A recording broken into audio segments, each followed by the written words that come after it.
The skiing. That's what brings me here. You know what? I've got some movies coming up, and I've got a couple directors that have projects here that I'm going to go to their movies, and really, it's just here to schmooze. I mean, it's funny.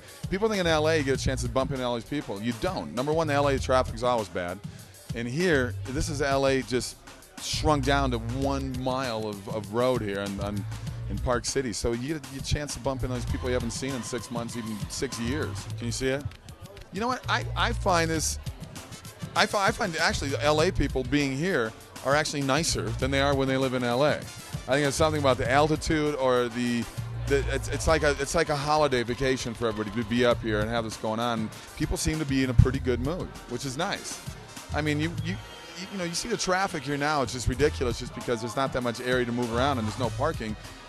There'd be honking in LA and people be giving the finger and cussing each other out, and they don't got that happening now because I don't know. There's just people just kind of go, okay, I'm just going to lay back and relax. Well, I mean, I think the original idea of this festival was to get people that were unknown, to get young filmmakers, give them a chance to get out there and show what their work can be.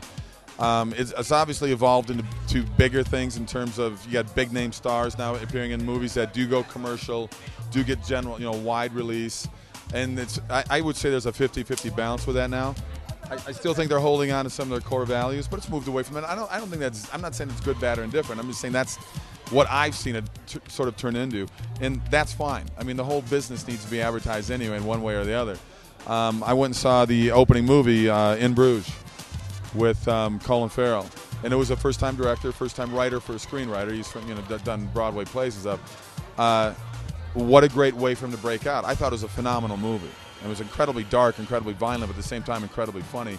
And these are movies that I certainly would have seen down the road because I like going and seeing a lot of movies. But it was interesting to have somebody get the chance to get the venue to be picked to have his movie airing first, because it was a packed house. I mean, there wasn't a seat left open in there.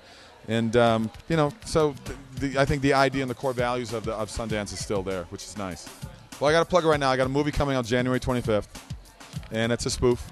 We take the piss out of the movie 300 for the most part. Other movies do get attacked, but it's based in the 300 world. I play the captain, Leonidas' right-hand man. So I'll give you for example, one scene in there. People remember the 300 movie. There's a scene where the Persian horseman comes in and chops the head off of the captain's son. The captain goes berserk. Same thing happens here, but my son gets beheaded by Rocky Balboa. I have an epic battle with Rocky, and ultimately I kill him with an overdose of Botox. So it's from the guys who did Epic Movie, Date Movie, and Scary Movie. It's very funny. It's very creative. We shot in New Orleans this summer. Had a blast. I'm just kind of doing more. I did a couple westerns this past year. One was for Hallmark Television. It ended up being the highest-rated Hallmark movie in the history of Hallmark. So I got to brag about that because it was fun to be part of that. And now they want to do maybe a couple sequels to it. It's called Avenging Angel. It's out in DVD now. Go get it. And I did another western called Prairie Fever. Coming out in March, maybe. I did a feature called House Next Door. It's a werewolf movie. It was a blast. I had 6 movies last year, so it was a good year. I can't complain. I know a writer strike's going on. Let's solve it. Producers, studios, pay them what they deserve. This is ridiculous. And what else? I mean, I'm just lucky. I would love to work with my heroes, which are actually Paul Newman and Robert Redford. So it's funny to be at Sundance and it's Robert Redford's baby.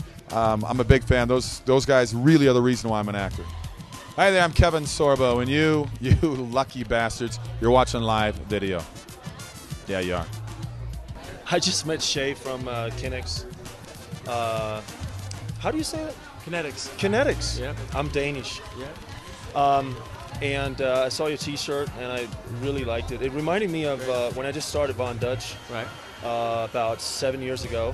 We had a logo and we had a lifestyle, and we just basically met 5 minutes ago, and I really enjoyed what you're doing. Thank you very much.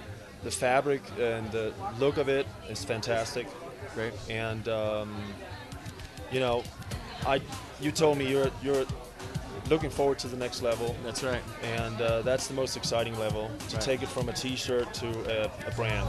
Right. And I just really hope that you can be successful in doing that. I appreciate that. And if I can help with anything, I'd love to. Thank you. We appreciate that. And Von Dutch is here basically because we have moved on to supporting the art, the music as a lifestyle.